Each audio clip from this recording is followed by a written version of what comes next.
You're listening to DecayMag Sessions. Dry Blood. How long are you gonna be on my mountain, Brian Barnes? I haven't done anything wrong. Hey, this is Brian. I'm gonna go up to the cabin, all right? And I was thinking maybe you'll join me. I just really need a friend right now, all right? How long have you been using a gun? Do you know how I know there's hope for you? No. This place.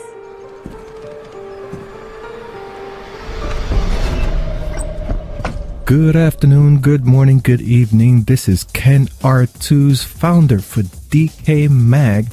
You're listening to DecayMag Sessions, and this is the podcast where we focus on one film, dissect it, and feature exclusive interviews with the cast and production crew behind the film. And in this episode, we will be showcasing the upcoming horror thriller titled Dry Blood. Joining me for this discussion is my co-host, Stacy Cox, staff correspondent for DecayMag. Be sure to stop by our Patreon page at patreon.com/DecayMag. Your donations will help us bring future episodes. As a patron, you'll receive bonus content as well as free and discounted on upcoming DecayMag merchandise. Thank you so much, Stacy. And Dry Blood, wow, fantastic film. Here is a synopsis. In a rural mountain town, an unstable drug addict must unravel a surreal murder mystery as he's terrorized by malevolent ghosts, a deranged sheriff, and the frightening hallucinations from his withdrawal. Before we jump into our segment, Stacy, what are your initial thoughts on Dry Blood? Well, as I mentioned before we started, at first I thought it was going to be a zombie movie. I did. I'm like, I read the title, and then I read the synopsis. As I was watching, I read the synopsis. I was like, oh, this is another zombie movie. But as it played on, I realized, wait, this isn't a zombie movie, and what is going on here? I mean, the hallucinations, just the whole twist on it, the spin on it, we're talking about psychology in horror films and everything. Like, this is a psychological film. Yes, I totally agree. I'm sad, like, I only got one chance to watch it. I would have watched it again just for the sake of that. Like, this is a psychological film, and I think it takes more than one viewing to really grasp it. Yes, that is so true. This is one of the films that I agree you have to watch more than once, maybe 4 or 5 times, maybe. You have to catch, you watch a film once, you absorb it, okay, then the second time around, you catch things you didn't see the first time, and every time you watch it thereafter, there's always something new. And that's the case with Dry Blood. Did you catch any subliminal messages presented there, Stacy? I caught a few. I was like, and we always talk about symbolism. Yeah, well, as far as subliminal messages, you already know I'm not really good with catching on to that stuff head on. I don't notice it until you mention something.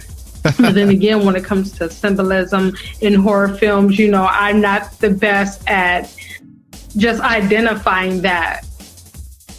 So, but I mean, as far as this, like the different scenes and what goes on. Now that is a different story. I mean, it's just so much going on in this film. Yes, it's so true. And for our exclusive interviews, we will be speaking with the director, and he also stars in the film as the cop. His name is Kelton Jones. We'll also be speaking with Robert V. Galluzzo. He portrays the role of the clerk at that store, but Robert V. Galluzzo is also a journalist, a podcaster, and he is the head of Dread Central Presents, which they work alongside with Epic Pictures, and they are releasing Dry Blood next year, January. Also, we feature a conversational interview with Sioux Sinclair. She contributes on practical/makeup effects for this film, Dry Blood. And Dry Blood features practical effects, something we applaud here at DecayMag, especially for the independent horror film scene. Over CGI. CGI, in our opinion, should be used sparingly to touch up practical effects, but 100% practical effects are what make horror movies horror.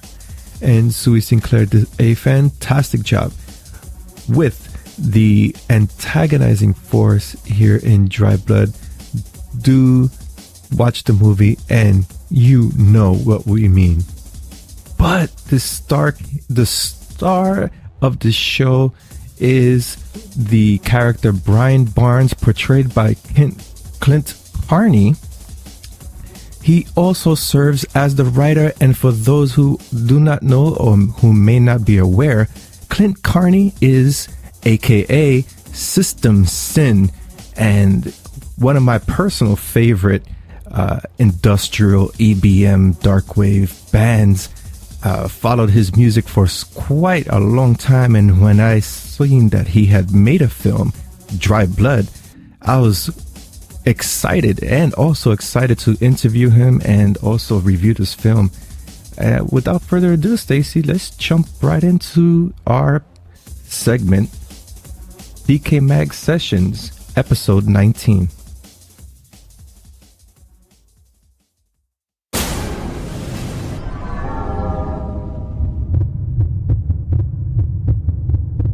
Segment 1.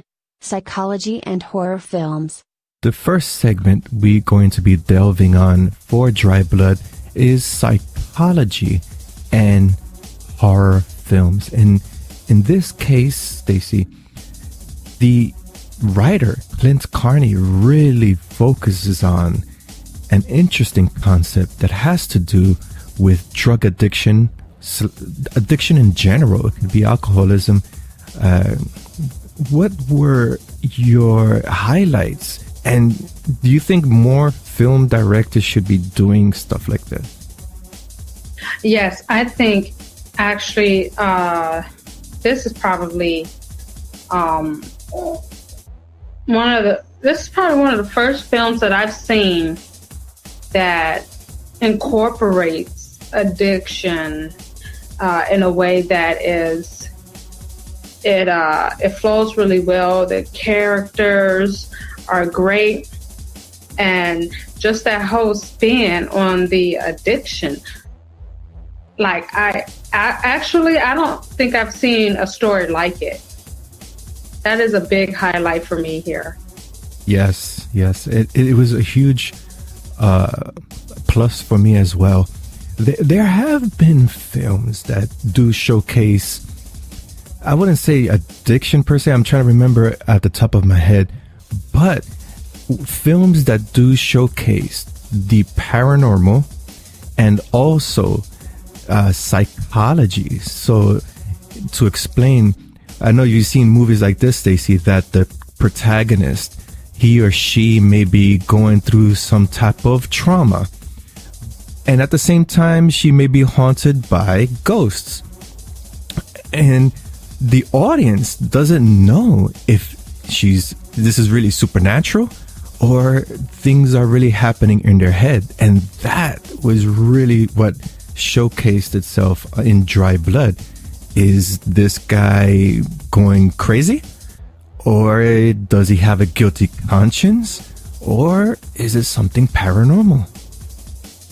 Yes, and I saw a mix of like his addiction.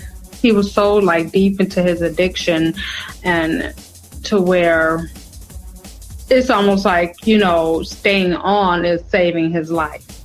Mm-hmm. So that's that great twist in here. You know, you so far deep into the addiction, like staying on is actually a matter of saving your life, because his withdrawals is, you know, driving him insane and much more. Right. And to showcase addiction is really thinking outside the box. We always talk about thinking outside the box and doing something different in horror cinema.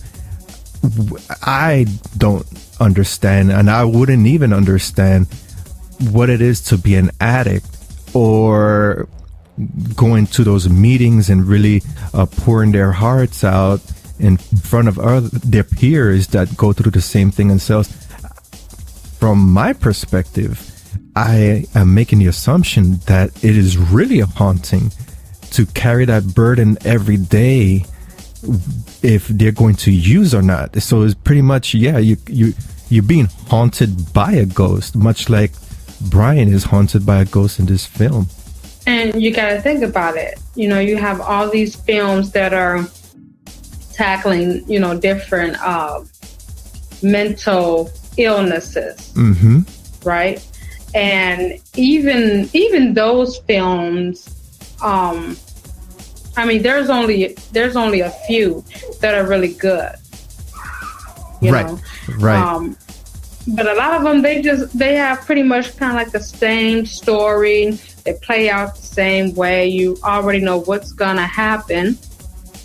Like probably the best films of that whole circuit right there, then already stole the spotlight.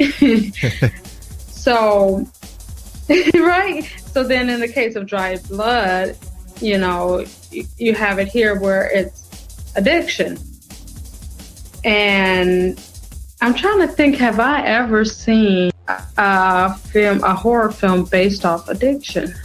Yeah. Other than Dry Blood. I can't even think of any. I'm still thinking, and nothing comes to mind, which makes Dry Blood revolutionary in itself with its ideas. And let me tell you, during its film festival run, Dry Blood has accrued many awards, and congratulations to that, especially in your feature debut as a writer. That's outstanding. And it all comes to story. You know, once again, we've seen psychological films, the one I had made an example of, but addiction it makes things more realistic. And of course, look at this character, Stacy. He's a down-to-earth guy. Nothing grand about him. He's just a regular average Joe going through some tough shit. And yet you want to know what happens at the end. What happens to him? Yes.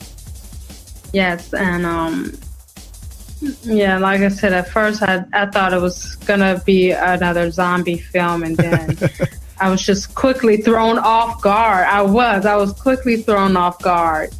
And oh man, I could have watched it again, but it's such a good film. It's like I loved all those moments where it just threw you off guard. You know, you didn't know what was happening really, and how it happened, why it happened. So he has these he also has these psychological episodes. He has these psychotic episodes. Mm-hmm. Right. You know, and then while he's up here like, okay, someone's you know, doing this and doing that, and then you have, actually, I really like the cop. The cop was oh man, the cop, I was angry at the cop, but he was also a great character. I felt he played that role really well. Yeah, a little bit. And you know kind of who he reminded me of? Whom? I don't know if you've ever seen I think is it Tom Skerritt from Desperation? The cop that played on Desperation. Damn, I don't think I've seen that. No.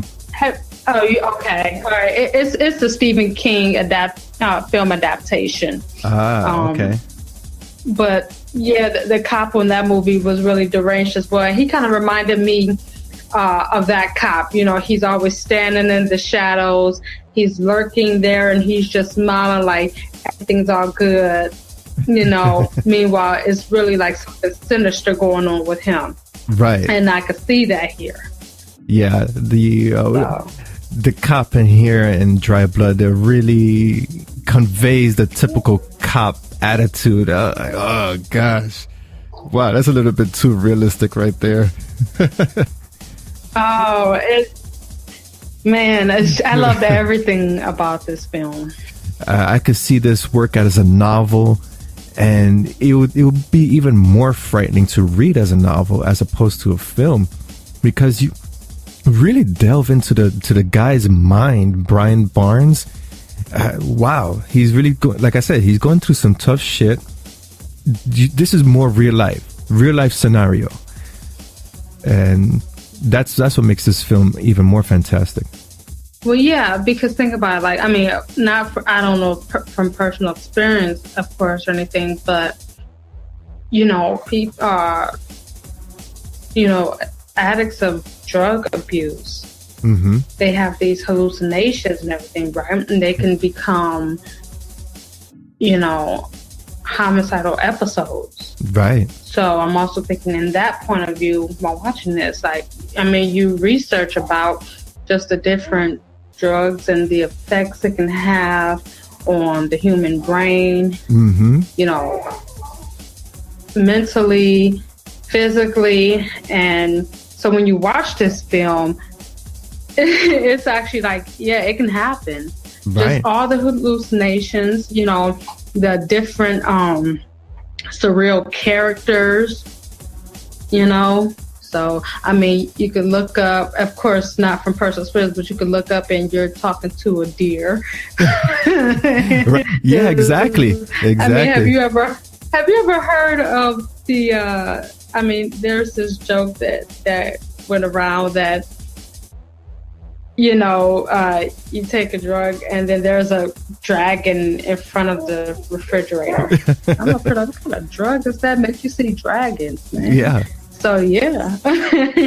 Right, and that goes into what I was stating. The practical effects, the CGI, it doesn't look too over the top.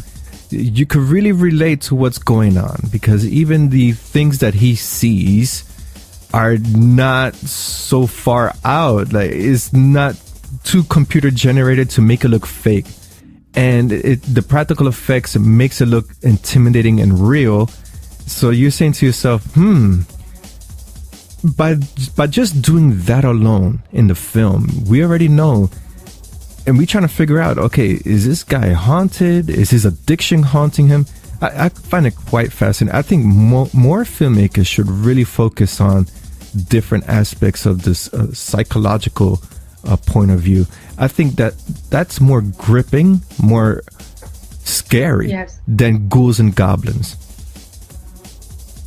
But also the thing is, like, a lot of filmmakers are centering around mental illnesses. Mm-hmm. You know, you have films like Split, right, and right. The sleep paralysis, those type of films. Mm-hmm. A lot of filmmakers are centering there, and I feel like, okay, we have a wealth of films here that's centering these mental illnesses. To see Dry Blood, it's like, okay, now here's a market here that's very loosely tapped into, mm-hmm. very lightly. Right. I mean, you have some films that has some kind of addiction in them. You know, maybe a family member was addicted to alcohol, something like that, became toxic, and then things spiral from there. But not many films. Again, I can't think of any other film that takes addiction and that is the focal point. Right.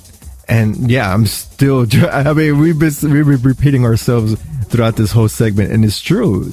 We haven't seen a film such as this, Dry Blood, low key, not over the top special effects, not over the top practical effects, good play on the addiction concept here. Everything just flows together so well, and even the acting from Clint Carney. He looks like a guy who's torn between the demons that he is facing, and superb right there. So very superb. I guess Dry Blood is one of a kind, and your daughter London agrees with me. Yes, she did.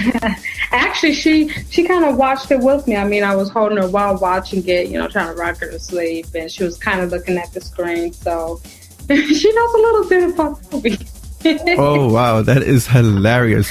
Yeah. Here's hoping to, whichever member of the cast that we interviewed, they're going to hear that part, say, wait, an infant watched the movie and enjoyed it too. She's smiling right now.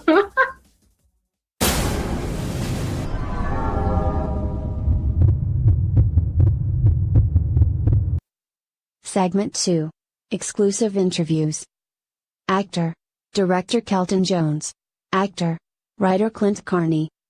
Kicking off our exclusive interview segment on Dry Blood, I had the opportunity, the pleasure to speak with actor-director Kelton Jones and actor-writer Clint Carney.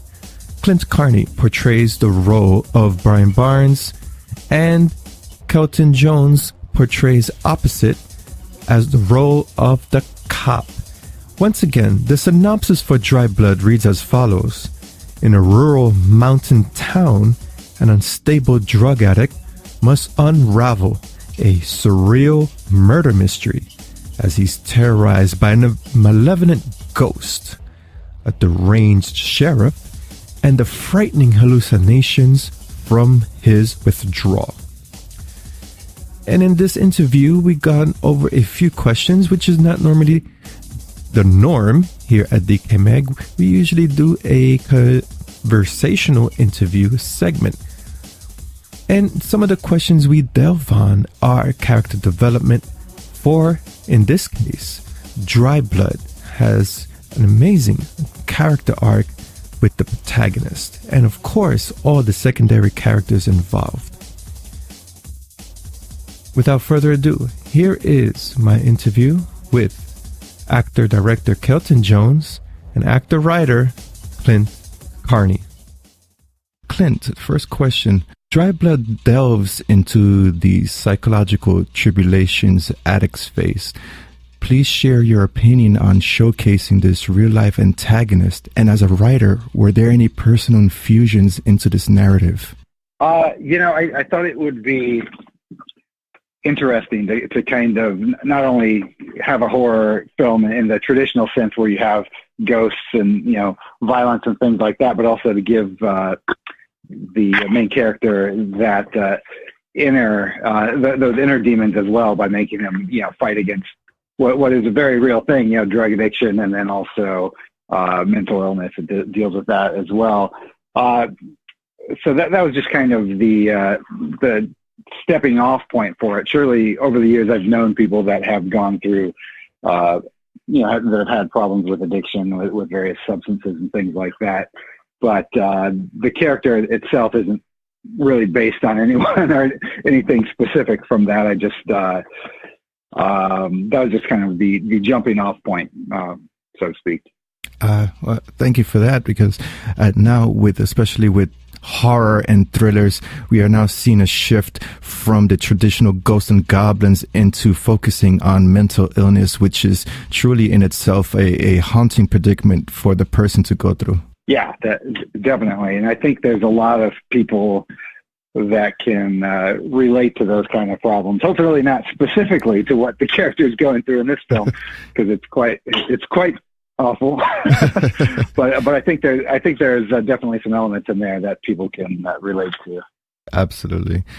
And Kelton, a question.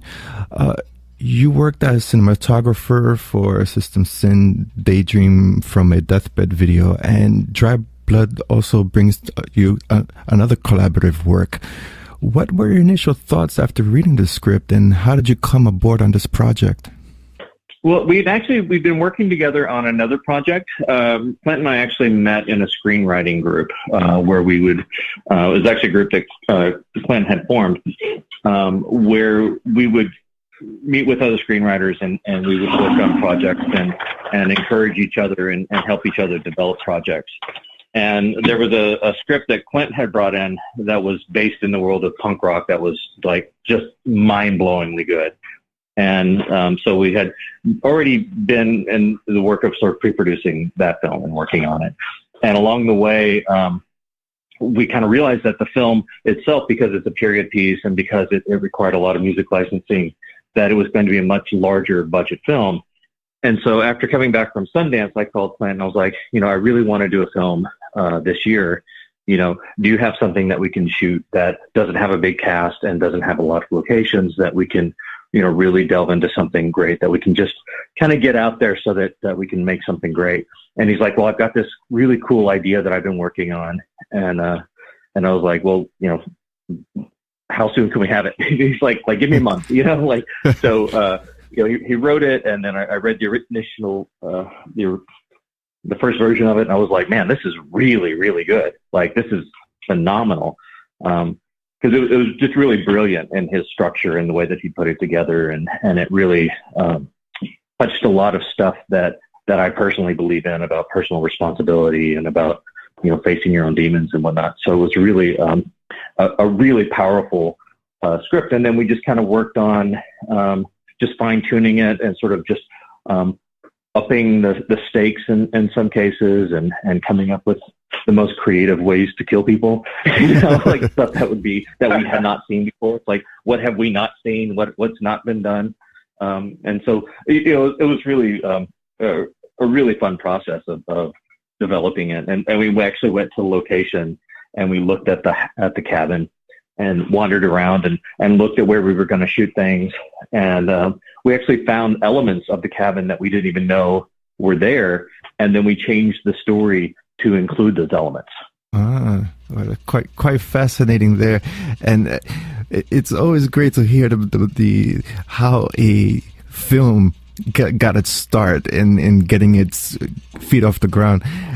And of course, Dry Blood has all the elements of a good character-driven narrative in a very, as you had mentioned, small cast, a limited location, and it pays off well. Yeah, we very much lucked out because we had, it was a fairly low-budget film, and but we were lucky enough to get just a great group of talented people on board, both behind the camera and in front of it. There was a lot of crossover between our crew and our cast, actually. As it turned out, a lot of the people that we had brought on board as crew members were also actors, and it worked out really well for us. That's good when everyone comes together for a common goal. Yeah. A question for Clint. Let's touch on the poster art. I always am astute when it comes to artwork and symbolism. And in particular, there's one image of a headless mannequin, and mannequins are symbolic for disassociative state. Was this artwork also strategic to convey the thematic offerings of Dry Blood? Well, it's actually not a mannequin, but it's a little girl with her head cut off. So in the film, this is one of the ghosts that our lead character is visited by, as this headless girl, and it plays quite a significant role in the film in terms of just it deals a lot with the character's past and then what he's going through that we see unfold on film and everything like that. It's hard to talk about it without ruining a lot of what happens in the film, but certainly it was one of the images from the film that the audiences at the festivals that we took the film to really responded to. It was quite shocking to see on screen, and Rob Galluzzo, who is the head dude over at Dread Presents that's putting out the film, really thought that would make a great poster image. And Johnny Tabor, who he's a graphics guy over there, did that poster with the headless girl on it, and it's getting really great reaction so far. Yeah, that's literally a frame from the movie that was taken. That's actually a shot from the film. Yeah, look at that. Behind the movie magic. I thought it was a setup to emulate the particular scene with the mannequin. Oh, yeah, no. Yeah, just an actual shot from the film. If you see the trailer for the movie, there's a quick flash of it, so you can see a little bit of that in action, but we didn't want to give you the whole thing. Right. Well, speaking about symbolism, Clint, I also noted one in particular. There is one in a trash can. I say, these guys are really hinting on a big payoff for Act 3. Yeah, again, it's hard to talk about really without spoiling it for the audience who hasn't had a chance to see it yet. But yeah, there's a lot of symbolism throughout the film, or reoccurring imagery that represents things to both the character and then hopefully to the audience. Things that the audience can pick up on, and I think Kelton set up a lot of stuff in the film brilliantly to where. There's a lot of information there that you're just going to kind of casually see, but on a second viewing, after you know how it's ending, you're going to really realize the significance of all of those things that were plugged into the film throughout it.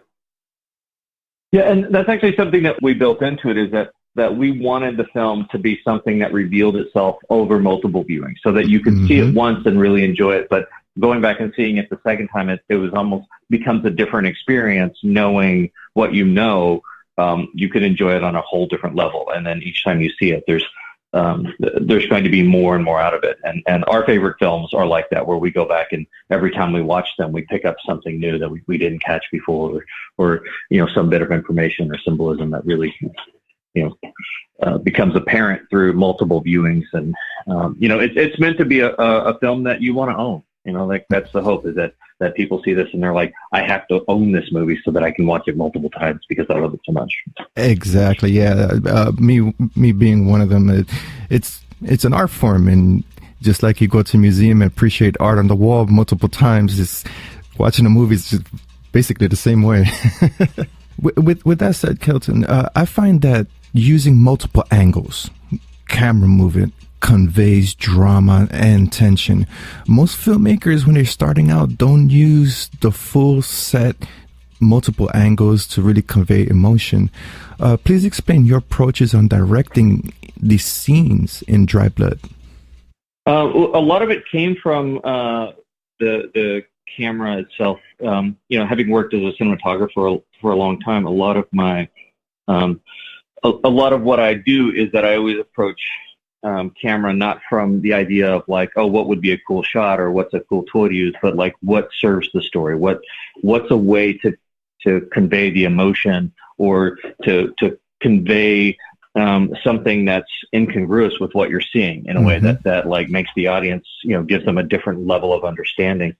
And one of the things that we talked about in going into the film is that I wanted to have the camera to always be sort of the point of view of one of the ghosts or the house itself, so that like you get the sense that there's a bit of a voyeuristic quality to it, and it's also the film was brilliantly written in what we refer to as like the unreliable narrator.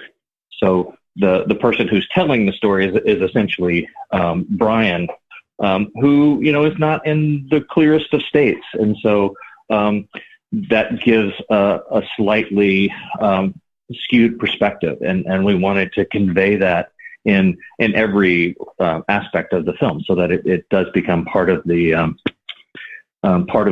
viewing experience. We actually in the film, like we didn't use drones and we didn't use helicopters because we didn't want to take a perspective that Brian himself couldn't get, because he wasn't hang gliding over the cabin; he was in the cabin. So there were certain limitations that we put onto our choices for specific reasons like that. Right, and I did pick up on that intimate feel, especially when the camera was placed on lower angles to express his tormented state, or when he's talking to someone. For example, the character you portray, the cop, it's really tight knit, close shots, and really conveys that intimacy.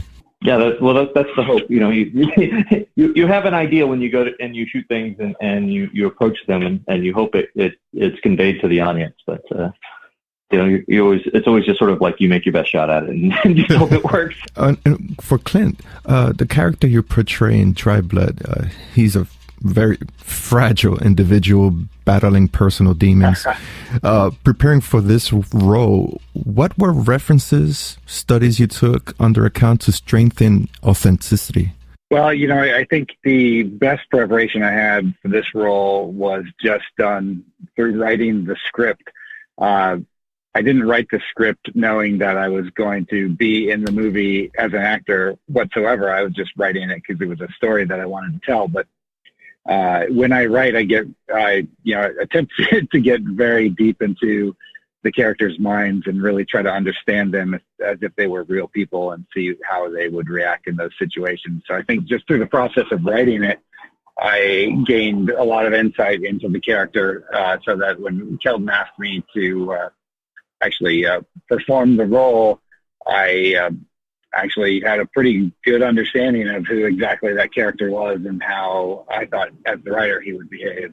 And I tried to translate then my thoughts of that character from the writer's perspective into that as an actor. Yeah, I could understand. I could relate to that. As a writer myself, I sometimes feel that when you write something, it doesn't really fall on who you want to portray the role. It's just the expression of the role.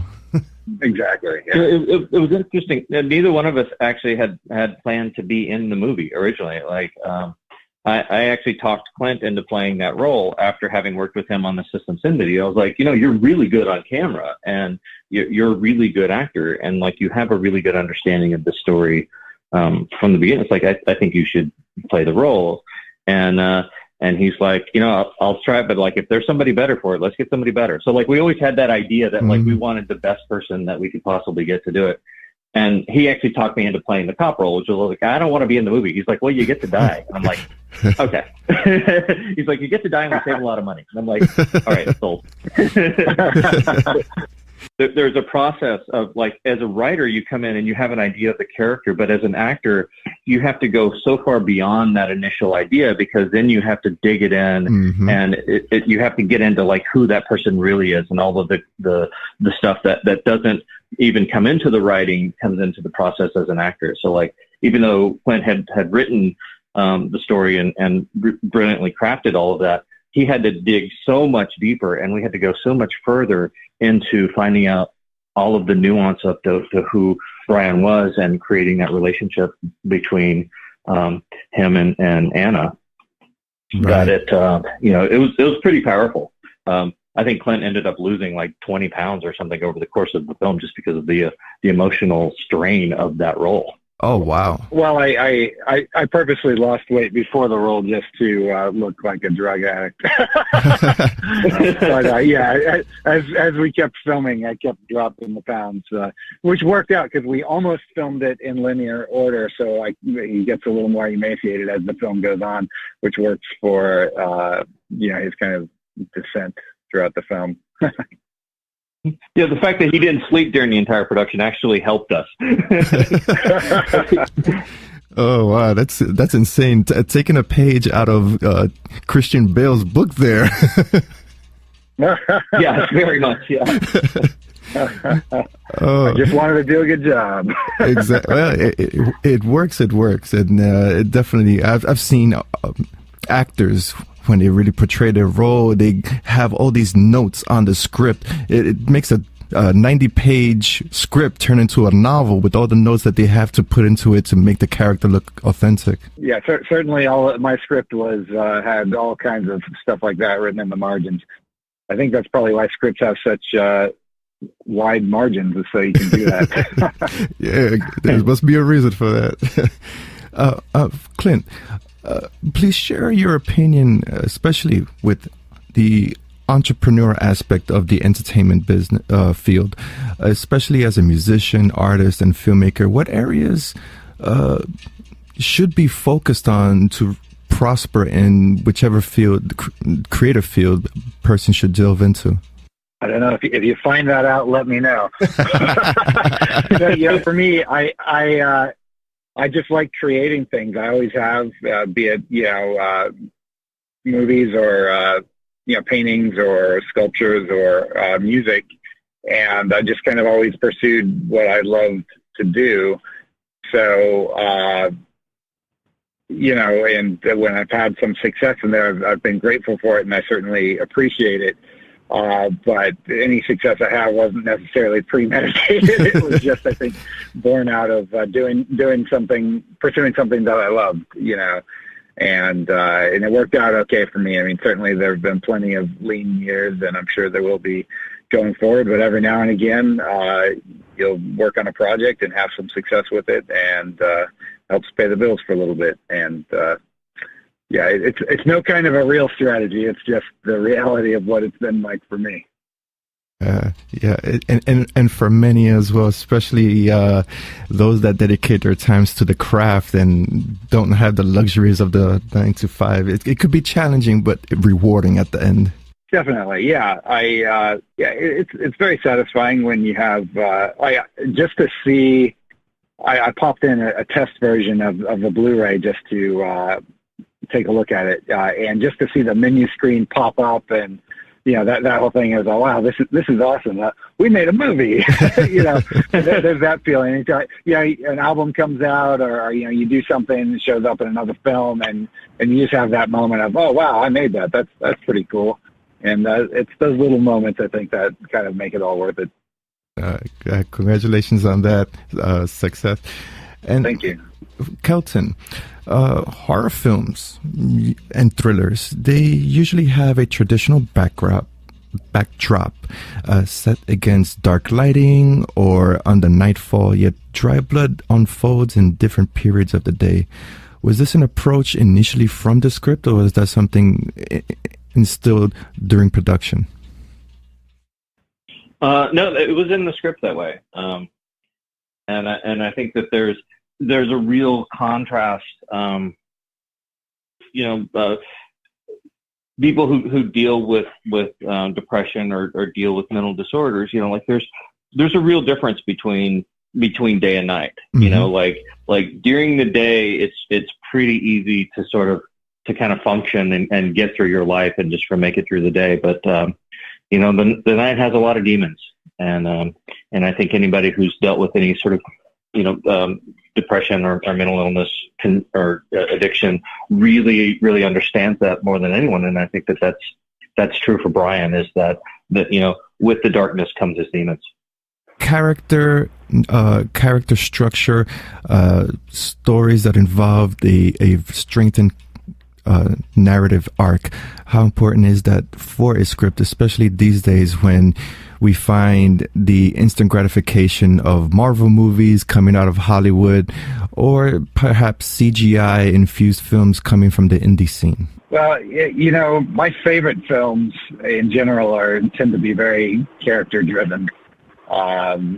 It's more interesting to me when a film has something to say rather than just being a visual spectacular. And certainly there's a time and a place for films that are just about action and going and having fun. It's just, for me as a writer and as a filmmaker, I like to make serious films. Above all, at the end of the day, I want to just make movies that are good. To me, for my taste, most good movies and movies that I enjoy tend to be character driven. So that's kind of where I start with. Or what I start with is the characters and kind of what they're dealing with, and let the story kind of grow out from them. Yeah, I agree. I always feel like everything in a film should serve the story, and it should serve the character. And you can have great Marvel action movies, as long as they're based in serving serving the story. Like, Logan's a perfect example. Like that's a beautiful film. It's very touching and it's very real and it's very human, and you've got all these people with superpowers, but it's such a powerful film on so many levels because it's based in real human experience and real human emotion. And I think the movies that do that, even something like Get Out, I think the reason that it played is because it played so well is because it's based in real people and it's just this crazy kind of fantasy kind of situation that's happening, but it's based in things that people really experience. And I think the more that you get to the human side of a story, the better the story goes. And where the big blockbuster movies can go wrong sometimes is that when they put too much emphasis on spectacle and not enough on the humans, that's really what we're there to see. We're there to see people. Right, absolutely. And the rest of it just becomes window dressing. Yes, I totally agree. And I do appreciate, especially in the horror and thriller sector, when the focus of the story involves the human element instead of the ghouls and the goblins. That's really something to really focus on. And that's why horror is a great platform for social political undertones. I agree. And I do love fun horror films. I love slashers and all that sort of thing. But I find that the films that I love the most have more going on under the surface than the ones that I just enjoy because they're fun. Yeah, Night of the Living Dead, a perfect example. Oh yeah, that's always a popular one. Kelton, the character you portray in Dry Blood, the cop, he's a character audiences will definitely find an appreciation for. As an actor, do you find the protagonist or the antagonist as an effortless role to rile up emotion from the viewer? I think, for me, for that role, it wasn't so much about, getting the audience riled up as much as it was portraying somebody who was true to someone that we have all encountered. To me, like my favorite thing watching that film is when I've gotten to see it with someone who's actually a police officer, and they watch it and they're laughing their butt off, going, "Yep," like that's exactly right. We actually had a sheriff's sergeant on set that was that I was working with very closely. That was coming in and helping us make sure that everything that my character was doing was accurate to police procedure and to what they would do, and that it was based in not being cruel to Bryant arbitrarily, but actually specific techniques that they teach as part of law enforcement training in order to put a suspect on edge or to get people to do something and to reveal their hand. So it's much more, that character is much more playing poker than he's doing anything else. He's really he knows that there's something going on and he's trying to figure out what it is. Question for Clint. Industrial EBM musicians, they rarely venture into the full aspect of film production, and it's very uncommon. Dry Blood is a rarity. From your perspective, would you be keen on seeing more films from musicians or collaborating with other musicians on a upcoming horror thriller project? Well, I do a lot of music video work as well as a director, and so I get to collaborate with a lot of other musicians in that. Yeah, work with them in film in that regard and doing music videos. But certainly, I'd love to to work with a lot of my friends in the genre on some more serious film stuff. I did a series of short films that was part of a Halloween interactive display at a theme park in China last year, and I actually had Daniel Graves from Aesthetic Perfection come in and play one of the parts in one of those short films. So that was pretty fun working with him, and Kelton was also in some of those as well. So, but yeah, I mean, I'm always open to collaborations with the right people. But I want to work with people that are passionate about making good art, and if be that if they're a musician, then awesome. That's cool, but they don't have to be. It's not a prerequisite. But Jamie Valentine, who played Anna in Dry Blood, she was a keyboard player with System Sin for a year or two as well, and she's got her own electronic band called Kindergarten, which is pretty great. So that was a good experience, working with her on this film as well. So yeah, anyway, I guess long story short, I'm open to collaborations. I don't really know of any other industrial musicians that are into filmmaking themselves, but certainly we may see more of that. We'll see. I certainly hope so. I mean, I've seen my fair share of actors. I think the frontman for Skinny Puppy was in a couple of horror films, but as I said, there's... Oh, that's true. Yeah. But full production at Dry Blood is the first. Thanks. Yeah, that... hopefully it won't be the last. Oh, of course not. No. Kelton, question. Getting your start in film production, you learned the many aspects of creating film. For those starting out in the field, how important is it to learn the tasks that involve wardrobe, setting up lighting, operating a camera, pushing a dolly? I think it's individual. I mean, it's really, it depends on what you want to create as an artist. For me, for my personality, I love getting involved in all of the different departments and learning it, just because I'm just incredibly curious about everything, and I'm curious about life and curious about what everybody does. And if I could, I would have 15 degrees probably, from everything from being a hairstylist to a doctor, it's just things that interest me. I just get really into. So I love film so much that I really wanted to know every part of it. And I think actually at this point I've literally worked in every department.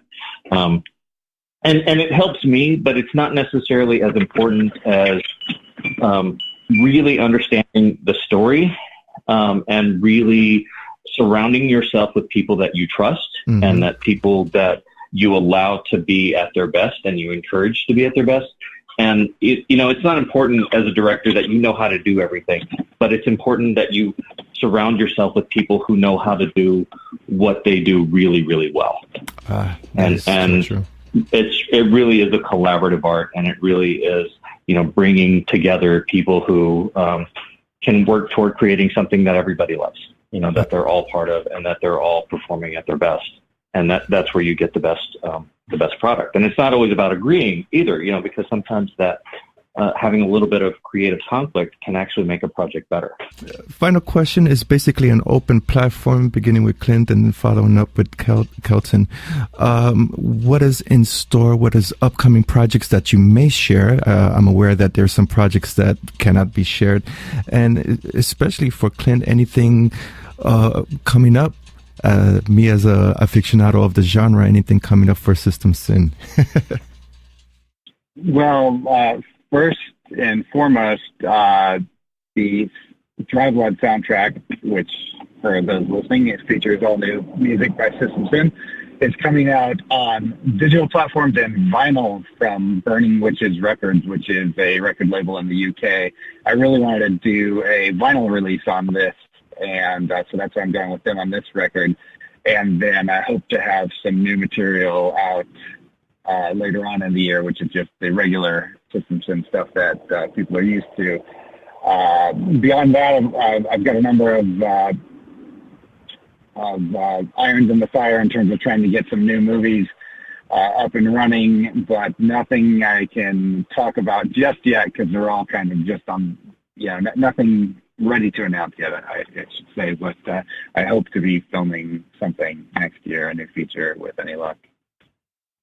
Great. And Kelton's open platform, what do you have in the works? Many things. Much like Clint, I have many irons in fire, most of which I can't really talk about. There's a series I'm developing with this brilliant producer who actually produced one of my favorite movies, The Believers. And I'm shooting a short film project for Sean Cunningham. We're supposed to shoot that in January.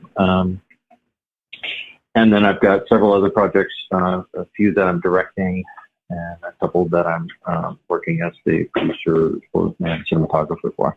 So it's a lot of stuff, as artists, we're just always creating something and just,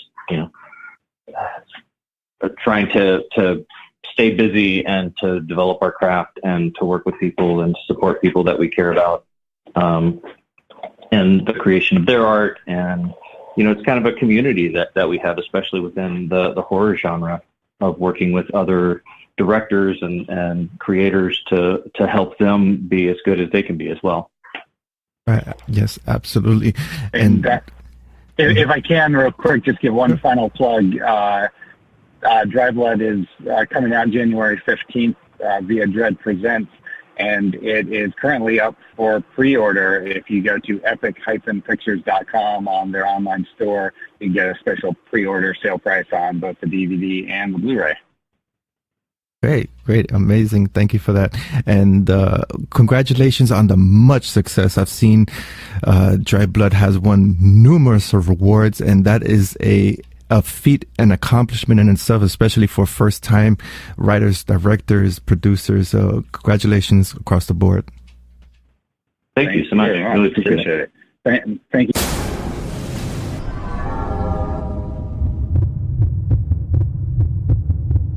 Segment 3, Practical Effects versus CGI. And Stacy, on the first segment, we discussed psychology and horror films, and I touched actually on the CGI and practical effects aspect in Dry Blood. Part of our exclusive interview, I spoke with Sioux Sinclair. She provides the makeup practical effects for this film, Dry Blood. And it's quite fascinating. You share the same opinion as I, that practical effects is far more superior in quality than CGI. Yes, I agree. And I'm not going to say I don't know much about CGI. Of course, I've seen tons of movies on it. Every Marvel movie I've seen is CGI. But I will say that I do prefer practical effects over it. Right. And one of the questions I had asked Sioux Sinclair was the fact that is practical effects going on the decline, because we see more and more films, especially independent films, relying on CGI instead of practical effects. And you got to hear the interview. She was very strongly adamant that no, practical effects is still strong in the industry. And I'm glad to hear that. And of course, taking a look at this example, Dry Blood, what were your takes on this, Stacy? I found it to be amazing. I did as well. I love the practical effects, the special effects. I love the again, I keep saying, like, the different characters, there's the real and everything. So I loved it. Right. And of course, you could see that CGI was used, but used lightly. And in some scenes with involving Brian and the cop, you could see CGI was used, and I liked that effect. It was just a touch.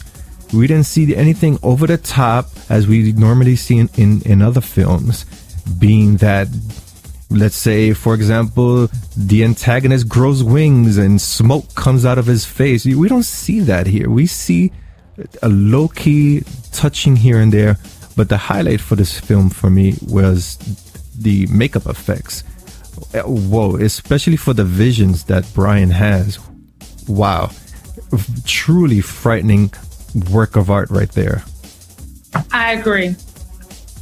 And honestly, you said there was some CGI, but I see it was so little that I couldn't even tell there was any CGI in it. I think, practical effects is much better. In this case of Dry Blood, it was great. And we have seen our fair share of horror films, Stacy, that the practical effects would be so campy that blood doesn't look like blood. Blood looks like something else, a laundry detergent or something like that. And even though, okay, you're trying to tell the story, and sure, maybe budget-wise, you couldn't afford that. But if you really want to make the audience believe your story and fall for your story, I think it's so important to really put a budget to make blood look like blood. Oh, yeah. We talked about this before. In the case of a violent, gory film and everything, yeah, you got to really invest in those practical effects. And, you know, we talked about like other films that relate, you know, unearthed films and everything. There has to be a big investment there to be believable. So I don't want to look like I'm seeing actual ketchup. And then when you go like, you know, pulling out guts and everything, I don't want to look like it's spaghetti. Oh, here we go with spaghetti again. I just finished having pasta you know, this evening. I want to believe it. I gotta believe it. I want to be able to cringe. Right, yeah, absolutely. And this is one aspect where Dry Blood shines, and I keep elaborating. The visual effects has to complement the story. You cannot have a story that is more grounded with reality. In the case of Dry Blood, we have psychology, we have addiction. And if you put it either practical or CGI that just is too elaborate, it's really going to subtract from the story. And for example, the Conjuring films, they work so much on CGI and practical effects for jump scares for the audience that it dilutes the story. I want to know about the ghost hunters. I want to know about the people being haunted. I don't want to see or feel jump scares. You know, actually, I like jump scares. When it comes to horror movies, the jump scares is what really, like, you know, gets my blood flowing. It's rarely a movie that can scare me, but if there's those, you know, surprising jump scares in them, yeah. I prefer the jump scares for video games. Yeah, that's a different story right there. But for film, it seems kind of overused already. That you know something's coming, something is building, and the character goes to a certain room or turns a corner. You know there's going to be a jump scare there. And I like the fact that Dry Blood does not do that. It doesn't resort to those cheap tactics at all. Yes, no, it's purely psychological here in Dry Blood. Without giving too much away, I have to admit that is a well done phantasm or ghostly creature that keeps appearing to Brian.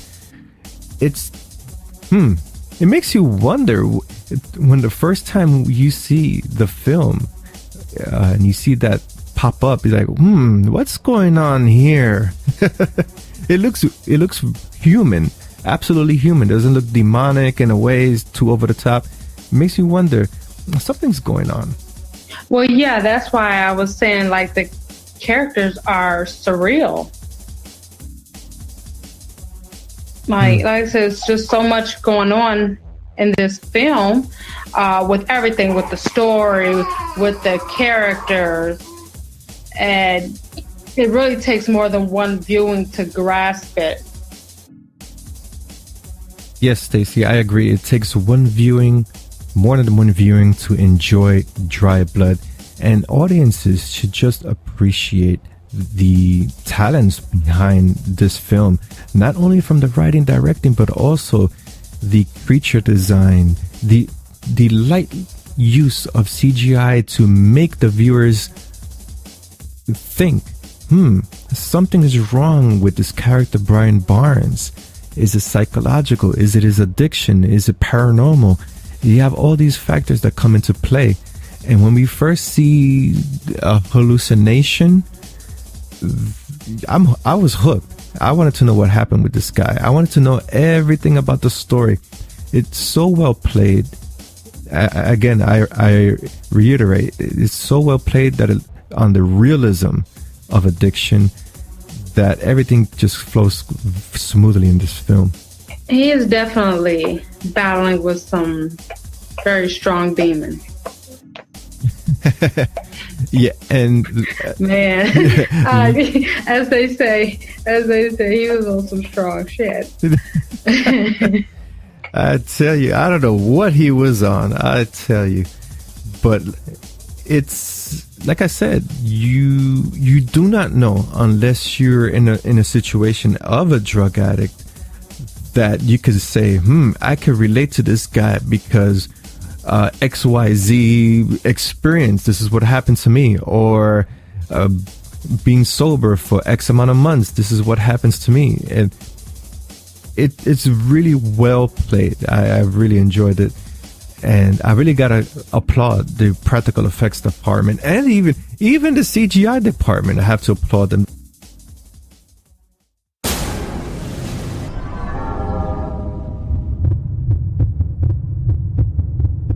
Segment 4 exclusive interview. Actor Robert V. Galluzzo. Special makeup effects artist Sioux Sinclair.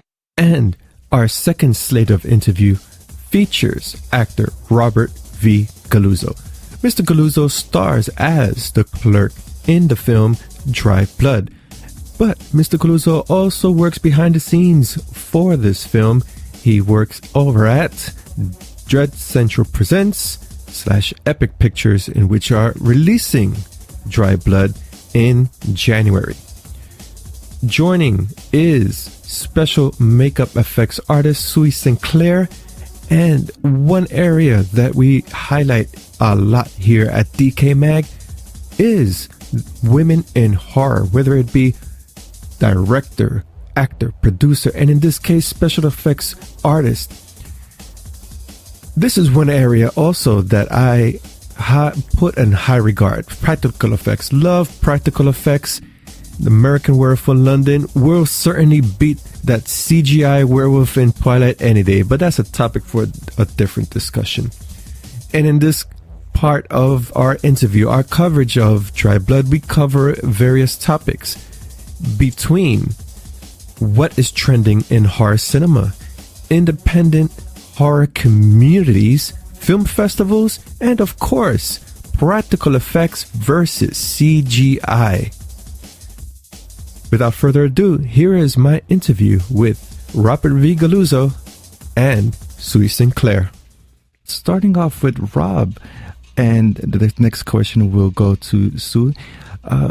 Rob, what were your impressions when you first read the script for Dry Blood, and how did you come aboard on this project? My impression was that the script was very interesting and unique, but I knew Clint primarily as an artist. I actually didn't know about his filmmaking aspirations until much later. The first time I came into contact with him was at Hyena Gallery, which is an art gallery here in Burbank, California.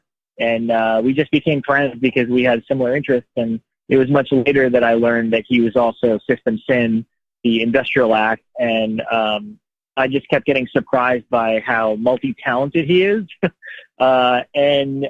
Basically, I think it was at Hyena Gallery. We were there for an art show, and he just turned to me and said, "Hey, I have a script, and we're actually going to take this thing in a couple of weeks. And there's a part in it that I thought you would be really good at." And I'm not really an actor. I'm more behind the scenes kind of guy. So I was surprised that he asked me, but at the same time, very flattered. Basically everything that I would have to do would only be in one day. And that was definitely less intimidating for me. So I figured, sure, it's my friend. I want to help him out. I'd be more than happy to take part in the movie. So, I was just happy to help a fellow kindred creative spirit out, and thought his script was super cool, and that I wouldn't ruin it by acting in it. So it was great. It was a great experience. Interesting. I get to have a opportunity to really pick someone's brain who really delves into the makeup and special effects aspects of horror and thrillers. Yeah, awesome. One question that I've been yearning to deliver is the aspect of practical effects, makeup effects in film. Is this on the decline? Are we seeing more filmmakers really going over to CGI or incorporating digital effects as opposed to really using hands-on techniques? Absolutely not. I feel like there definitely was a big surgence in CGI in like the late, like 2009, 2010, but I think we really saw the height of that with a lot of films not looking quite right. And I think some of the best, especially horror filmmakers, whether it be budget induced or not, don't rely too much on CGI. I think to myself, to a lot of filmmakers, and to audiences, I feel like it's a really good 80-20 sort of blend of if you have a really good horror film that's 80% practical and 20% CG, just to kind of clean things up, make things maybe more extreme, make them more ethereal, that's when you have the absolute best outcomes. So I don't think there are quite, I don't think it's really on a decline. If anything, I think people are kind of going back to more, of the original things that, Dick Smith and Rick Baker and these greats really honed in on and originalized. Yes, I totally agree. I myself, from my personal point of view, believe that the practical effects should be first and foremost, and of course, you want to touch it up with some digital splatter here and there. Yeah, that's an option, but really showcase that handiwork is paramount, especially in horror films. Absolutely. And back to Rob, you do podcasts, and also you help to reading my information here. You help secure Blumhouse website. From your perspective, in your opinion, what has been the shift lately with the horror community and with indie films in general? Has that really shifted Hollywood's ideas and conveying new ideas? That's an interesting question. I do have a long-term history kind of within the horror community. Currently, I host a podcast called Shockwaves through Blumhouse Productions. And part of the fun of that show is every week we're discussing, the first half we're just discussing movies as fans, things that we've seen recently and what excites us. And then the second half is always an interview with somebody within the genre, getting their personal experiences about making their films. So I've kind of had my thumb on the pulse of this stuff for 15 years now. I've written for Fangoria and been a part of a lot of different, web outlets. And now, full disclosure, I'm also the distributor of this movie, besides acting in it. But I would have, had I had no involvement in Dry Blood at all, I still would have acquired this film through the Dread Presents label. And, it's just like anything else out there, whether it's music or food or whatever. Everybody has different preferences. And, some days, in terms of what you're looking for in horror, some days you want the big budget popcorn movie, and some days you want something really off kilter and weird and different. And what I've tried to do with the label Dread Presents is really find kind of the outsider types of movies you just don't see anymore. And to me, Dry Blood is one of those where it gets pretty graphic and extreme, and you will, whether you like it or not, you'll definitely talk about it after. And to me, those are the kind of movies, at least growing up for myself, the type of genre movies that always stuck with me. People have to remember that some of the greatest horror movies of all time are independent movies. Like Halloween was an indie movie. Texas Chainsaw Massacre was an indie movie. Those were not made by giant studios. So to me, it's always, I'm always looking for movies like Dry Blood, things that are a little outside of the norm and kind of, Clint as an artist is an outsider artist. He does dark art that's not part of the norm. And so it makes sense that that's also where his kind of filmmaking lies. And I just, again, I think it's a cool movie, and I'm so happy, not only to be a part of it, but to help get it out in the world. Sioux, in your opinion, as an artist, really as a makeup artist, what are some of the aspects, especially for Dry Blood, that you took into consideration when crafting the designs of this for the makeup work? Yeah, I have to say I was brought in with Chad Ingle. He also did more of the shop work and kind of talked to Clint and Kelton first about like what a lot of these would look like. So I really specialize in doing a lot of like prosthetics and blood rigs, where Chad took care of any of the like fake heads that we had and things more that are like shop work. So I can't take credit for everything. So really in consideration, it was a lot of just what Clint and Kelton like really wanted to see, like what we could do, you know, knowing that we had so many good hands that have done so many different things. So it was really a really nice collaborative process of not the usual, like, okay, a director wants to see this, nobody else has any other say, where working with Clint and Kelton, everyone kind of has a very collaborative sort of base of, okay, how can we make this really like look fantastic, sound amazing, like what can we do? So I feel like it wasn't just like me at a drawing board, but more so a collaboration of literally everyone involved. Yes, and thankfully with the now canceled show Face Off, that I really took into that consideration the behind the scenes aspect, especially when the director or the writer have a specific design or a specific way they want to convey the antagonist, and it has its processes. I'm always curious on how that working processes materialize. Absolutely, yeah. That the Face Off show was very interesting, that it gave people an inside look.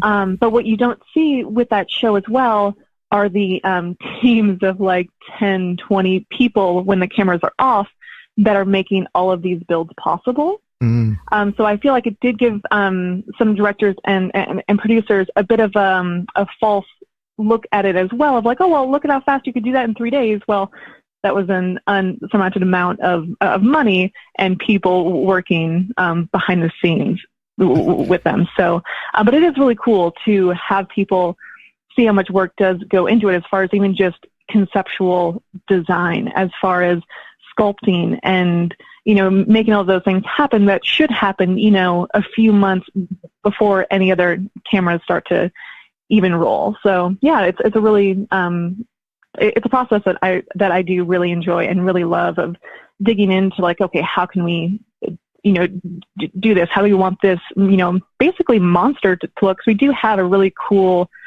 reveal of a ghost creature sort of thing that I really like. Rob, question: What is the phases right now that we've seen more filmmakers bringing out to that the horror community are really embracing? What type of themes in particular? Oh, I have no idea.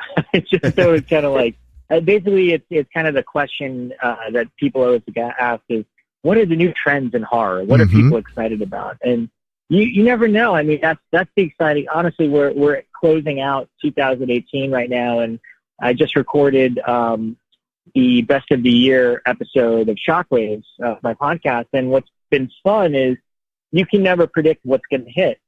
You know, something like Hereditary, I thought was a great, exceptional movie and very different, but it's very divisive. The new Suspiria is a very divisive movie, and yet I think it's an excellent work of art. And meanwhile, you get something like Halloween that comes back that becomes such a monster hit.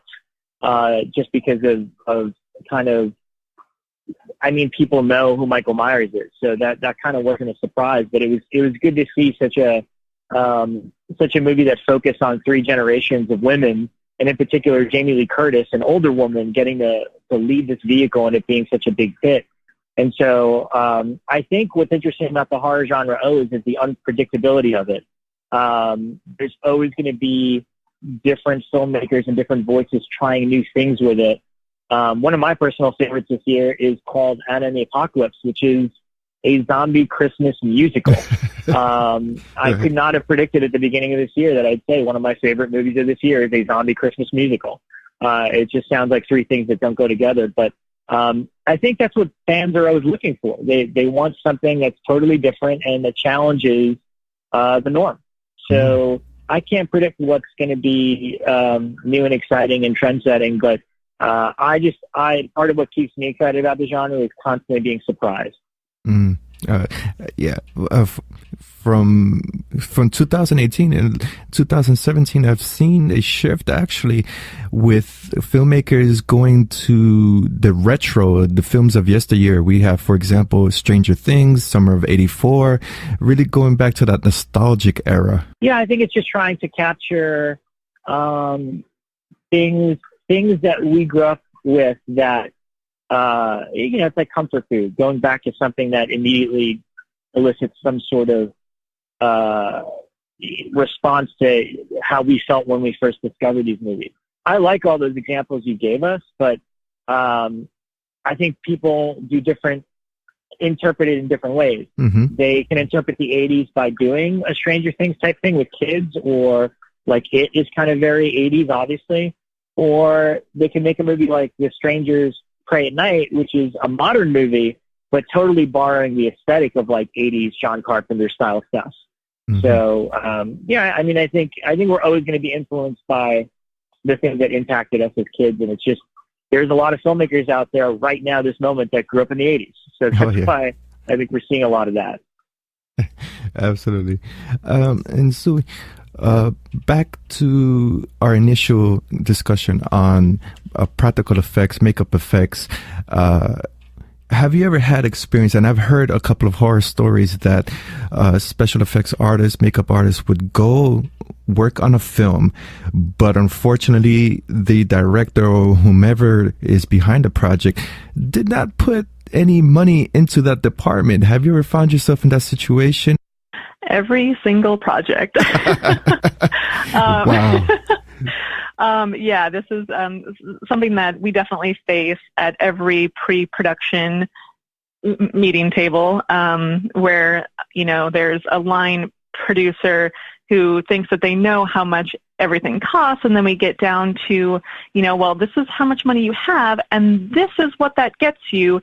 You're asking for this over here, and so we need this from you. And it's normally, picking everyone's jaws up off the table after that point. But it's, it's finding that common ground, that, the ingenuity too, that like all of us in the effects world started out in. Like, we've all had to use a very common materials, whether it's like food or, something very plain, to do something spectacular with. Mm-hmm. So it's a lot of, they need to work a bit on their side to get the money that it's just possible to do what they want. And then it's on our end to creatively make, that, $50,000 budget look like $100, or make it look like double what it should. So yeah, it's a constant battle. With their expectations and the cost. It sometimes boggles my mind as well when I hear filmmakers in a way stating, we could do blood effects with chocolate milk or this and that. Well, wait. Oh, I know this more complex than that. It absolutely is. And I feel like, and that it's honestly the maturity of a production crew as well. If they've been on enough sets and they've been through their first films of like, well, yeah, we can use that, and they see the end result with that, and they're like, all right, well, I guess we do need a little bit more in that department. So I feel like it's growing pains for them too, but I think it's just a lot of not knowing if someone is just getting into, directing and producing horror, they just don't really know how much it does cost for, custom prosthetics and what goes into that for blood rigs, for how much just film blood costs. And, it's up to the special effects artist to really break that down in a very common way and just, help everyone along with that process. And for Rob, with films such as Dry Blood, which is kicking ass on the film festival circuit, film festivals in general, what are your perceptions of this? For the regular viewer, they would probably see these film festivals as a platform that showcases low budget films without even knowing what's behind the scenes. So how beneficial is it for film festivals to put the filmmakers forward and showcase their work? I think for filmmakers, festivals are a great trial run. I mean, you have a piece of material that that you live with for a long time, the script, and then you shoot the thing, and then you put it together. But film festivals give you a chance to see it with an audience and get an instant reaction and kind of gauge if it's working or not. And so I think it's very important for the filmmakers. For me personally, I kind of like to stay home. I don't like to go out and go to film festivals. So it's not for me. But I think it's very important to get your movie in front of different people and get them to talk about it. And I think one of the great things about Dry Blood is how much Kelton and Clint really went out of their way to get this in front of audiences and get that response. And the few times I've seen it, I mean, I'll be honest with you, I didn't know how I would play into the movie as being not really an actor. But I was pleasantly surprised to realize that I'm somewhat the comedic and kind of the comic relief of the movie. The moments that I pop up. So that was kind of neat to see for the first time in a festival screening, people react to what I was doing in the film. And it's really cool. And I'm sure for the filmmakers, it's kind of contagious wanting to keep seeing it with audiences. But for me personally, I just want to stay home. Well, like they always say, when a horror movie is not entirely horror, you have to have a comedic element to break the tension. Yeah, and I didn't realize that was me until I saw it. And personally, film festivals are also a great resource because it could be picked up for distribution, which eventually that's putting money in the pocket for the filmmaker. Absolutely. No, they're very beneficial, and yeah, again, it plays into marketing. It's a great way to get the word out about the film, but also just to see it all work. I mean, we all put a lot of time and effort into this thing, and really she was just saying, sometimes you never have enough money, never have enough time, but the reward is when you finally see it all come together and people react to it. It makes the challenges all worthwhile. Right, absolutely. And so from your experience as a female working in horror, and that's one of the topics that I love to promote here on the DecayMag podcast, from your perceptions, from your experiences, what are some of the advices that you would give, especially from the field that you particularly work in special effects? Awesome. Yeah. Just work hard, keep working, keep watching movies. I went to school for special effects, but there are people who have done it just based on, internships and things like that. Just keep doing it. At first you have to take those really, really absolutely no budget films, but those are the ones you can break your back on and do the stuff that you're not sure about, and really have to flex a really creative bone with it. And that's part of kind of getting yourself into the industry. So work hard. Definitely school or an apprenticeship is the way to go, because special effects, you're dealing with actors, you're dealing with their skin, and a lot of times you're dealing with chemicals. And so without proper training, you absolutely need to be well-versed and professionally educated before you go and try and do these things. Because I think we're definitely in an age of Instagram and YouTube, and just because somebody can paint their face on a video at home doesn't necessarily mean that they're right for a film gig. Yeah. There's so many. Keep working. Yeah, there's so many things that goes behind the applications of prosthetics, because the person may be allergic to the latex or the chemicals, and that compounds the issue. If they have to go on set and they have a rash, it just makes things worse. Absolutely. And question for Rob. From your field of experience, now you're delving into acting. What are some of the aspects that you have coming up, especially with podcasting and working behind the scenes?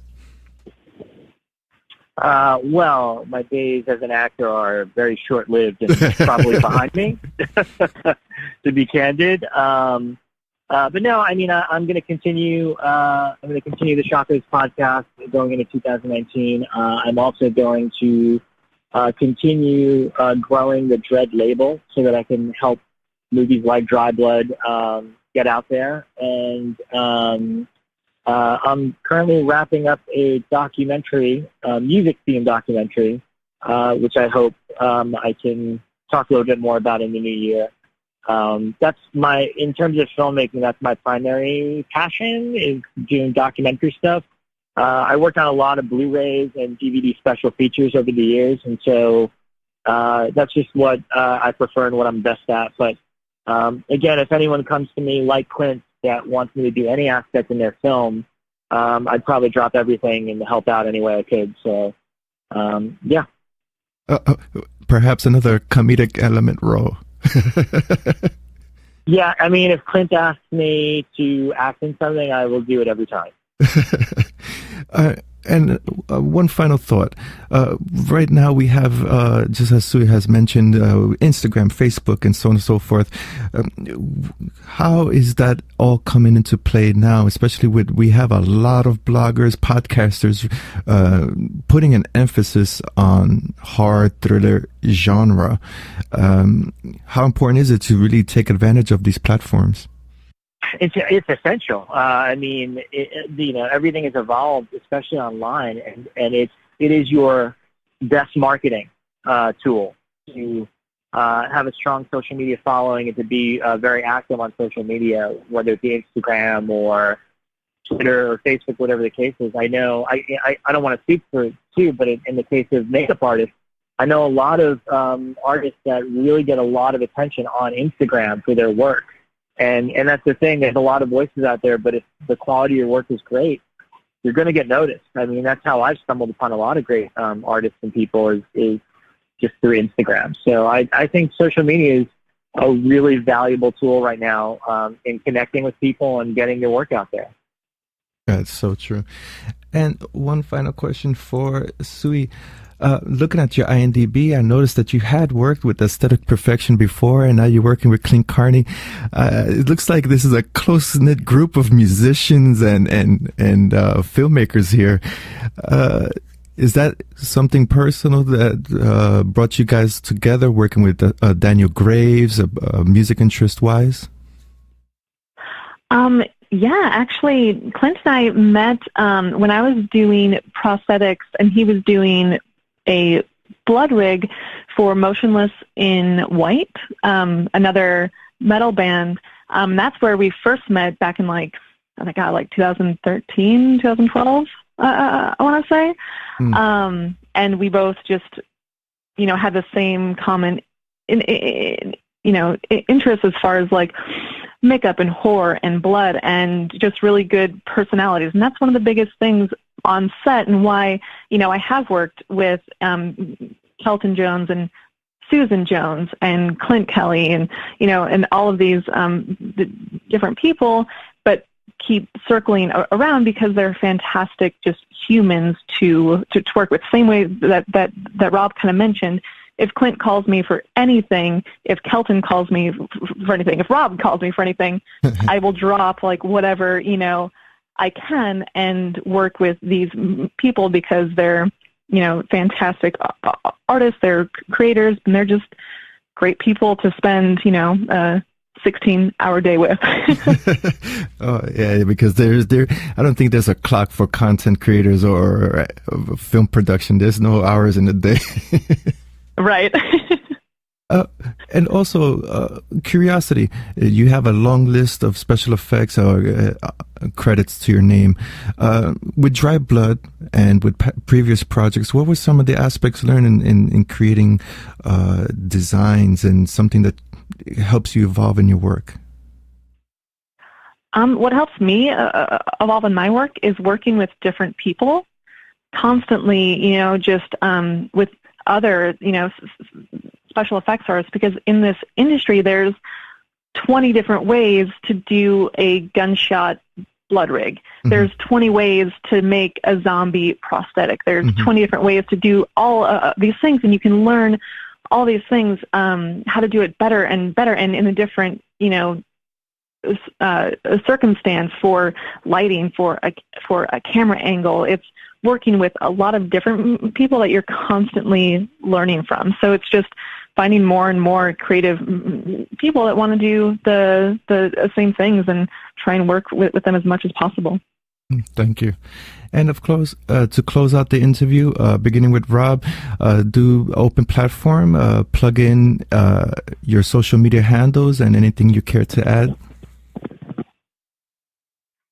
Sure. Yeah, you could find mostly across all social media. My name is Icons Rob G, and that's just because now 15 years ago I created a website called Icons of Fright. So I've held on to that handle. Icons Rob G on Instagram and Twitter, and that's it. And you can tune into Shockwaves every Friday on iTunes, Stitcher, Google Play, Spotify. That's where you can find me. Cool. And Sioux as well, plug in your social media and anything else you care to add. Absolutely. It's just my first and last name, Sioux, Sioux, Sinclair, Sinclair, and that's everything. Instagram, Facebook, Gmail, my IMDb. That's all of it. Oh, great. You're one of the lucky few that get to use their full name without numbers or characters. Thankfully, I was blessed with a little more unique name that I can do that. Well, thank you so much for your time, Rob and Sioux, and congratulations on your contributions to the successful film Dry Blood, and of course, Rob, for putting it in everyone's eyes in next month, is the 15th, right? The January 15th? Yep, January 15th. VOD, Blu-ray, DVD, the whole deal.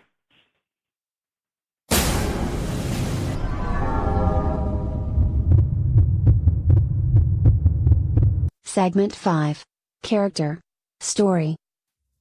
In this third segment, focusing on the film Dry Blood, we're going to be discussing the most important aspect of horror cinema, and oftentimes an overlooked aspect when writing a script for some filmmakers, and that is a good, solid character story. How important is it to create a good character? Stacy, you had mentioned earlier that the cop portrayed by Kelton Jones is he stands out for you. For me, he was too. I'm not saying it in a negative way. I'm saying it as a good portrait of a cop who's really pushing your buttons. Kelton Jones really portrayed the asshole cop so well that this guy must be a cop in real life. We've talked about Brian and his, demons. Now, I think the cop also has his own demons, and I think he was really sinister. He had an actual demon within him or something, because just his whole demeanor. Yeah. It was just off. It was just not right. Right. And clever play from the writer Clint Carney in making, let's say, in a typical horror film, the cop would be a throwaway character, someone the audience would see and say, oh, okay, no importance to the script. But in this scenario, a huge component to the whole story. And that's being innovative in crafting a good character structure, because not only do we pay attention to the main character, we pay attention to the secondary and third characters in the story. Yes, I feel like every character in this film was relevant. Okay, of course, Brian, the cop. You had Anna by, Jamie Valentine. She was relevant. Her and Brian shared this past. I couldn't really figure it out with them though. Like, were they friends? Were they lovers? Right. I couldn't figure those two out. Right. And come to think of it, every character in this story is an important character. There were no throwaway characters at all. And it makes me laugh because one of the interviewees that we have in the exclusive interview segment, Robert V. Galluzzo, he made a joke that his character, the clerk, the store clerk, he felt it was a comic relief to this whole tense film.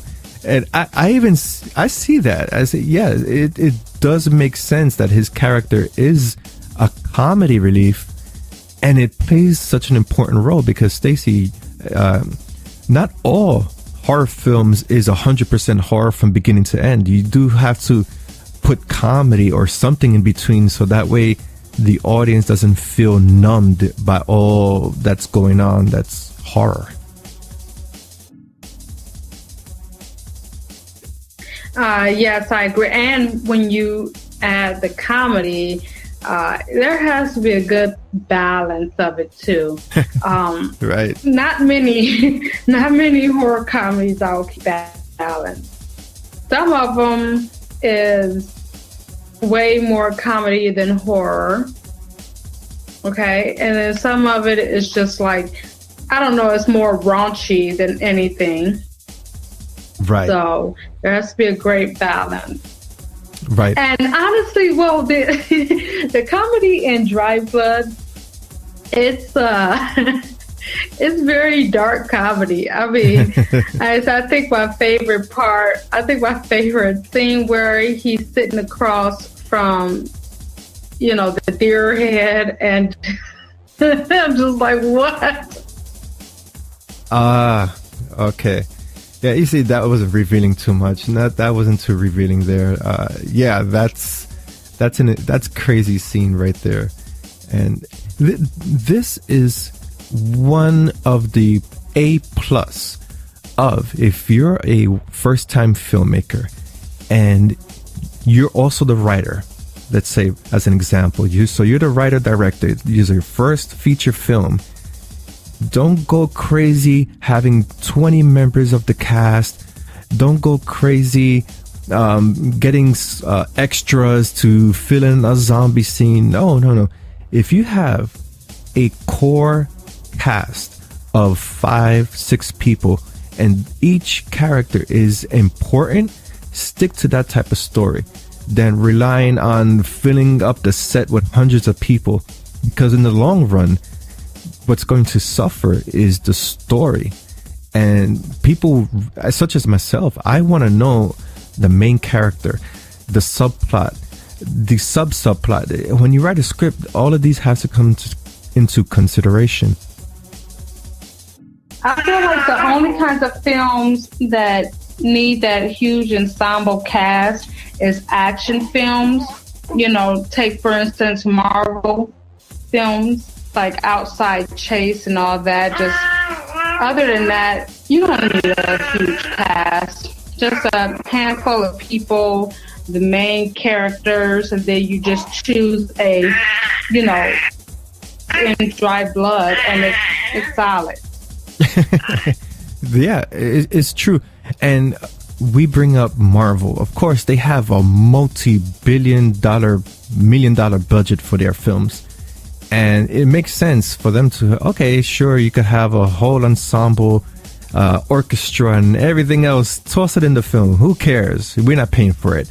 But for the indie filmmakers, we have seen that also when they have too much characters involved in the story, it dilutes the story. Focus on central characters, focus on what their problem is, and build it from there. And you'll see when you create one character and that character has so many flaws and problems, all the other characters will come into place. His girlfriend, his mistress, or his addiction in this case. Of course, you need to have a conflicting character to go against him. So everything else will fall into place. But once you start thinking, oh, I want to do zombies, I want to do psychological films with 20 ghosts, yeah, it's not going to work. That's what makes Dry Blood so effective. Central cast, central characters, everybody's so important. Yes, and it's also, in that sense, it's also an intimate film. Everybody is, all the cast members are so close together. Pretty much, they're all linked together. And again, just pretty much just what, 2 locations in there. You got the convenience store and the cabin. Right. And every cast member is pretty much linked in some way. Right. And so it makes it an intimate setting. Right. You hit the nail on the head. That is a perfect word to describe Dry Blood. It's intimate. And we spoke about the cop. You mentioned Anna, portrayed by Jamie Valentine. The core character, Brian Barnes, portrayed by Clint Carney. Wow. I mentioned this before. Down to earth, regular average Joe, no superpowers. He doesn't even, I don't think we know what his job is. And in most films, sometimes the mistake is that they want to make the character so elaborate. He was a financial banker, or he ex-CEO. Okay, so I wouldn't relate to that person because I don't know what it is to be an ex-CEO. I'm not in that class.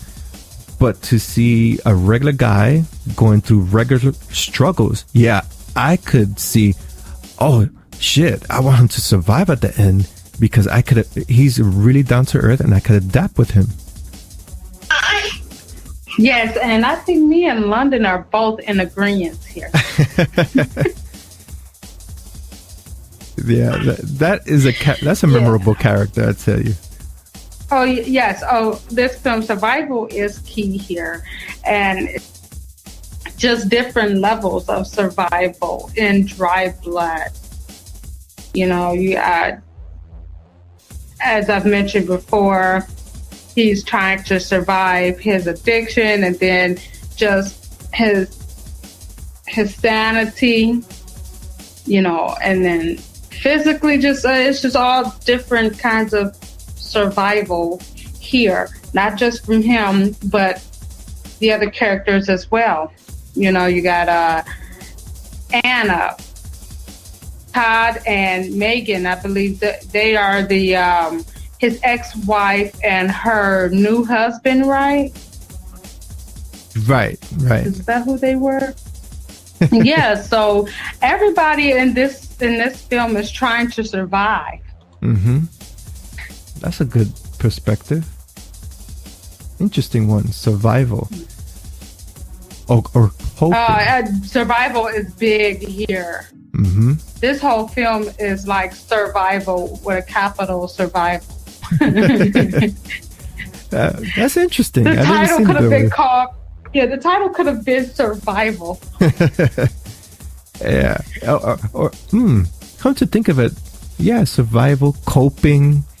Yeah, it's so many interpretations with that. And to close out this segment with characters and how important it is to story, the character of Brian Barnes, Clint Carney, in his interview, he had mentioned that he even lost weight for this film. And we all know that Christian Bale did the same thing for one of his films, that he lost a lot of weight.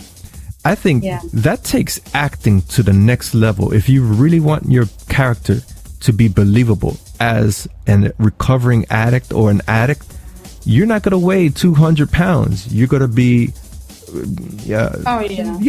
less pounds, right? And that was good play from actor Clint Carney that really emphasized the character and what he was going through. Oh, and just the dedication of a lot of these actors just to, be that one role. They literally become the role. And there have been instances that you and I both know about becoming the role. So, yeah, kudos to that.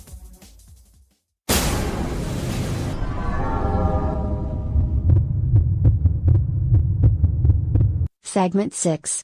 Music for horror films. The final segment for DecayMag Sessions, episode 19, and our focus is on the upcoming film Dry Blood. We are discussing music for horror films and how important it is for music really to set the mood. Crucial component, especially when you want to convey a psychological aspect that is portrayed in the film Dry Blood. Stacy, are you familiar with Clint Carney's work as System Sin? It falls on the realm of industrial EBM, dark wave type of music, but that style is more aggressive overall. I can name so many bands, and that style is pretty much, I would describe it as aggressive. In the case of Dry Blood, if you listen to the music as the events portray, we don't hear that type of aggression. We hear something suspicious, ominous, like you're waiting for something to happen, but it doesn't happen, and you're left wondering, okay, so when is this reveal gonna happen? And when it does, it catches you off guard. That's what I felt when I was listening to the music while watching the film. Yes. No, I'm not familiar with his work. I know you've had me listen to a few songs before in industrial, that whole circle there. But I agree with you. The music in the film was great. I really liked it. It was very intense, as you said. It was aggressive. So yeah. And dark, just like the film was too. It fit the whole setting of the film, the tone. Right, and that's a play where filmmakers really have to be careful. We have seen films that, let's say, it's a slasher film, and there's a bunch of girls at a party. We gotta feel a different type of emotion when the song is more upbeat, and then when you switch a song over to something that's let's say spooky, we know that the killer is lurking somewhere. But filmmakers oftentimes, they make the mistake of putting the songs too upbeat or too dark, and it just ruins the mood completely. When you're dealing with psychological aspects such as Dry Blood, you have to be really careful. And I don't know, Stacy, if you ever watched a horror film and just watch it without the volume, it's funny. If you could put your own soundtrack to it, it just changes everything. No, I haven't actually. I mean, I've had some films down in the background, not really paying attention to them. So actually, I gotta try that out. It's comical. It's comical. Yeah. Yeah, especially when, let's say you're watching a horror film and you put some random shit that you don't even listen to, like let's say country music, and you watch this film like, okay, it just ruins everything. And I mentioned that it's because filmmakers often overlook the soundtrack. You have to really incorporate good music to go with the visuals, and I think Dry Blood, the soundtrack is amazing here. So dark, and like I said, there were some scenes I was waiting for something to happen and it didn't happen, and then a few seconds later, boom, it happened. Caught me off guard. I like that the most, and that's the best part about, say, jump scares. Is when that creepy music or that creepy background sound comes. It's like, okay, something's gonna happen. I know it. So you're expecting something to happen, but then it does. You're like, oh, well, okay, that threw me off. I thought it was gonna happen, and then when it happens, it's like, oh crap! I thought I was ready, but I'm not ready. I wasn't ready. I was ready like 5 minutes ago. I was ready. Yeah, I've seen that being used in other films. And case in point, I bring up The Nun. There was one scene in particular that it was really well set up in the fact that the music just turns off for a second, for a fraction of a second, and then you're waiting for something, and then boom, you get the jump scare. I felt it was kind of cheesy, but I was like, oh, okay, you got me on that one. That was well played. But we don't see that here in Dry Blood. There's no jump scares. It's just that maintaining that suspense. It's hard to describe unless you're really keen on listening to the soundtrack of a film. And in most cases, unfortunately, audiences don't really pay attention to even the smallest thing like a soundtrack.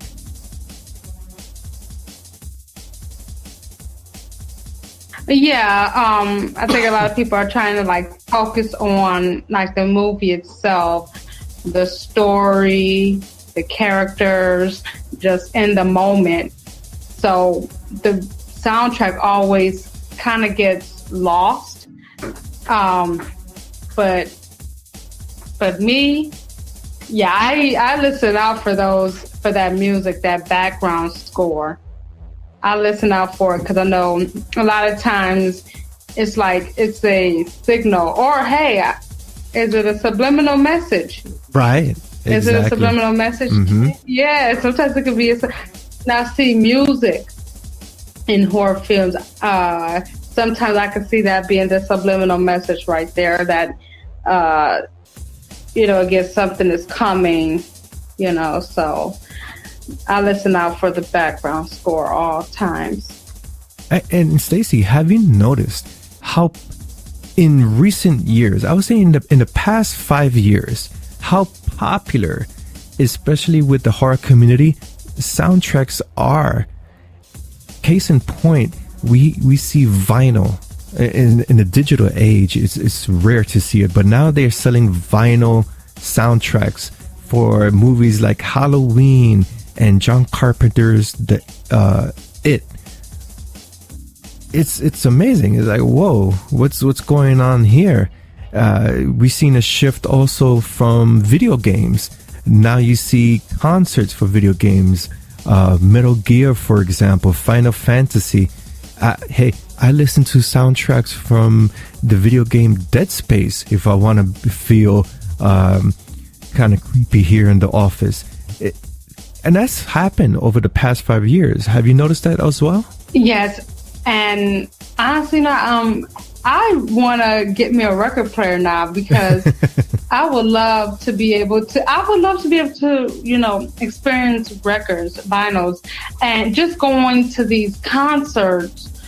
Like, I would love to experience the Halloween theme in a concert. Right. That would be epic. Yeah. And put it on the vinyl, just, turning up loud and everything, and that's my favorite horror theme of all time, is the original Halloween theme. Music in itself carries its own weight psychologically to the viewer and / the listener. And you mentioned Halloween. It's so iconic and it's so simple. It's just a few notes on a piano, and look how when you hear it, you know what's going to happen. With video games, we see that as well. If you're playing The Last of Us and you hear that music in the background, it just sends a shiver down your spine. Of course, with video games, it's more elaborate. They have a full orchestra. They hire music composers. And from the interviewees that we had on DecayMag, I've heard that composing music for video games seems much easier because you could always loop it. The player, when they're going through a level, the song is looped over and over. As opposed to film, you have to create the whole orchestra, the whole soundtrack, because scenes change every 15 to 10 minutes. The soundtracks in video games are just as great as the graphics too. I knew you were going to say that. They really complement each other. I can't wait for Dry Blood to release. I was made aware in our interview with Clint Carney that the soundtrack accompaniment for this film will be releasing. I said to myself, yeah, I would purchase this to hear the different impressions, musical impressions that System Sin placed on this film. It's fantastic. And as a musician, it's always important to broaden your horizons. If you, let's say, for example, are into something harder like industrial, do classical. And vice versa. If you're someone who does pop, do something else. It's always a growing process when you create something different, especially for horror, and it just conveys well with the audience. So the soundtrack for this film is awesome. I think for a horror film, a soundtrack that didn't work well, the only one that comes to my mind immediately is what was that film we watched? The Euthanizer. Remember we were talking about how the songs just did not. Right. They didn't fit. Yes, you are absolutely correct. Right. Almost forgot. Right. It didn't work with the especially when the protagonist was kicking ass. It was like, you putting that song to go with that? Yeah, you're right, Stacy. Wow.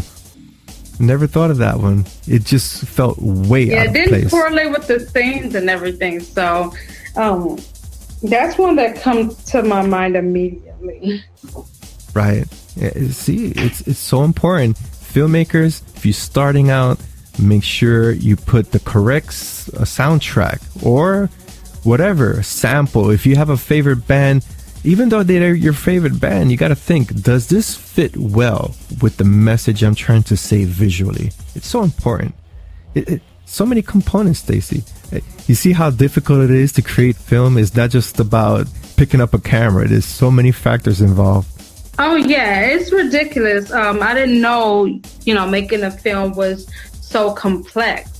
But now that you mention it, the soundtrack is just as important as everything else in the production. You gotta have the right mood, the right setting. The soundtrack has to correlate, and if it doesn't, it's just like, okay, that was like off, that was odd, whatever that was. I have no idea what just happened here. Right.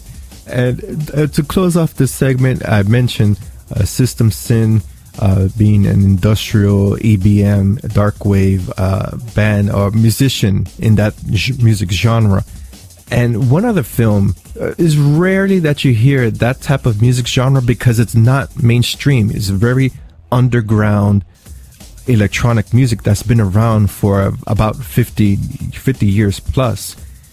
And there are very few popular films, thrillers, horrors that showcase this music. One in particular that I continue to watch to this day, Single White Female, features a clip from Front 242. And that's that. When I first saw the film, I was like, oh shit, yeah, Front 242. This is badass right now. And this is going to be one of my favorite movies now. But also, if you check out some music videos, it's very rare that musicians release in this music genre, music videos. But I would say 50% of those videos has something to do with horror or thriller or bondage, BDSM. And when you watch it, you're like, okay, hey guys, you made a cool video. Why don't you try making a movie with that sound? And let's see how, if the music genre would become more popular because more horror films are coming out with musicians from that era.